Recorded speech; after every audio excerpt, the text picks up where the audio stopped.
Kidlat News Updates.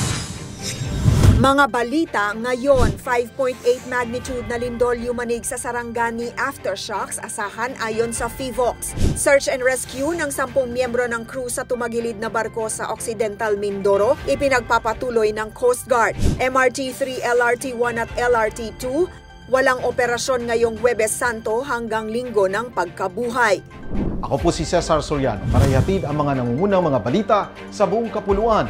Ngayon, niyanig ng magnitude 5.8 na lindol ang lalawigan ng Sarangani, 5:42 kaninang umaga ayon sa Philippine Institute of Volcanology and Seismology o PHIVOLCS. Natukoy ang epicenter ng lindol sa layong 43 kilometers timog kanluran ng Maitong Sarangani. Tectonic ang pinagmulan nito at may lalim na 10 kilometro.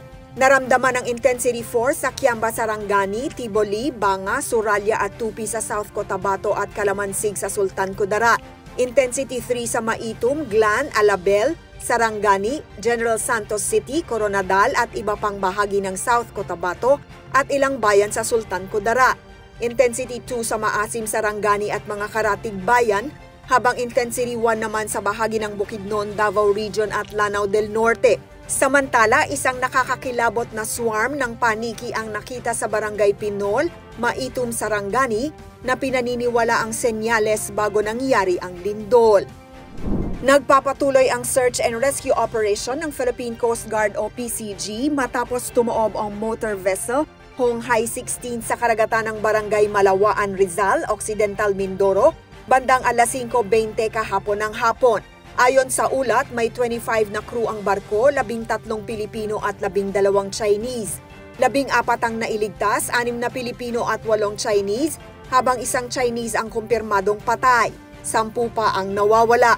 Agad na nagpadala ng response team ang PCG mula San Jose at Sablayan, kabilang ang kanilang Special Operations Unit at Environmental Protection Group. Batay sa paunang pagsusuri, nakatayo pa ang barko, ngunit bahagyang lumubog at may posibilidad na may mga na-trap sa engine room. Iniimbestigahan ang dahilan ng pagtaob ng naturang dredging vessel. Pansamantalang suspendido ang operasyon ng MRT-3, LRT-1 at LRT-2 mula April 17 Huwebes Santo hanggang April 20 Linggo ng Pagkabuhay upang bigyang daan ang taunang maintenance activities ngayong Semana Santa. Ayon sa abiso, layunin ng nasabing maintenance ang mas maayos, ligtas at episyenteng serbisyo sa publiko. Magbabalik ang normal na operasyon sa April 21 Lunes. Samantala, tuloy ang biyahe ng Philippine National Railways o PNR sa April 17 at 20 upang maserbisyohan ang mga uuwi ng probinsya ngayong Semana Santa.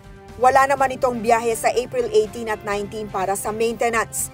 Pinapayuhan ng mga pasahero na planuhin ang kanilang biyahe ng maaga at gumamit ng alternatibong transportasyon. Para sa Kidlat News Channel, ako si Rosalyn Sinchonko, nag-uulat. ako po si Cesar Soriano, kasama nyo sa bawat pagputo ng balita.